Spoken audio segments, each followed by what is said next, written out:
First, log into your eBay account. At the top of the page, click on Sell to access the Seller Hub. Once you're in the Seller Hub, navigate to the Store section.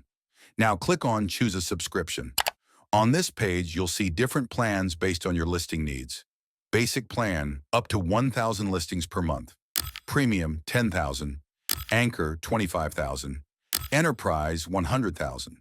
Choose the one that fits your business best. In this example, I'm selecting the basic plan. Click on Select and Review. On the next page, make sure to choose Monthly Subscription, then enter a store name of your choice.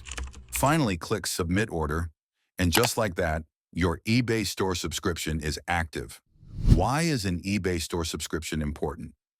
By default, eBay gives you 250 free listings every month. If you're drop shipping and planning to scale your business, you'll likely need to list 1,000 items or more. Without a store subscription, eBay charges 33 cents per listing after the first 250. So for the next 750 listings, you'd pay $247.50. That's a big cost that can easily be avoided. To save money and scale your business smartly, get your subscription before you hit your 250 free listings.